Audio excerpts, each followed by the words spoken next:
চশমা museum, a house of world class, জলট্যাক মোড়, বহরমপুর মডার্ন হোটেলের সামনে।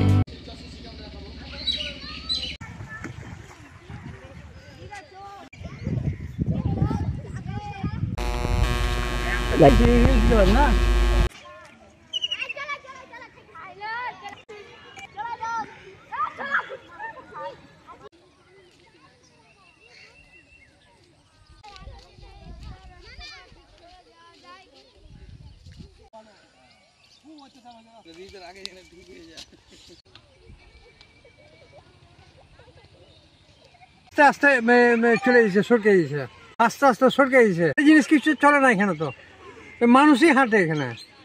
কি জিনিস এখানে কিচ্ছু নেই, মানুষ যা আশা করে কিছু নাই। ওই ভ্যান ট্যান গেলে একটা যায়, ওই ঘাস ফাস নিয়ে আসে, ছেলে পেলে সাইকেলে চড়ে।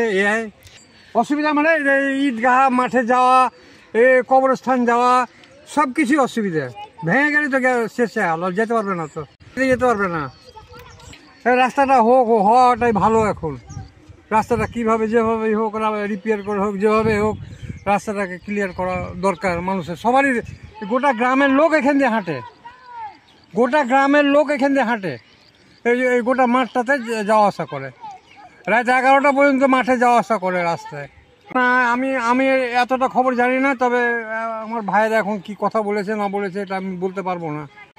তবে রিপেয়ারের জন্য আমরা পার্টিতে অনেককে জানালছি যে তাড়াতাড়ি এটা রিপেয়ার করেন, না হলে পরে এটা ভেঙে বসে যাবে, কিন্তু কেউ হাত দেয়নি। আমি এইমাত্র অফিসে এসে শুনলাম ঘটনাটা। অ্যাকচুয়ালি ওটা ব্যক্তি মালিকানাধীন রাস্তা, ঈদগাহ যাওয়ার জন্য রাস্তাটা। আর সেই মতো শুনে আমাদের প্রধান ম্যাডাম এবং আমাদের মন্ত্রী আখরুজ্জামান সাহেব সে শুনেছে ঘটনাটা। শুনে উনি ঊর্ধ্বতন কর্তৃপক্ষকে জানিয়েছে এবং তার যে মতামত, মন্ত্রী যে মতামত জ্ঞাপন করেছে, খুব ইমিডিয়েট কাজটা মানে তদারকিতে আসবে এবং দেখবে এবং সে কাজটা শুরুও করবে। তার সঙ্গে সঙ্গে আমাদের বিডিও সাহেবকে জানা হয়েছে, বিডিও সাহেব বলে দিয়েছে যে আমি সোমবারের দিন যাব এবং দেখব, দেখে কাজটা করার ব্যবস্থা করব।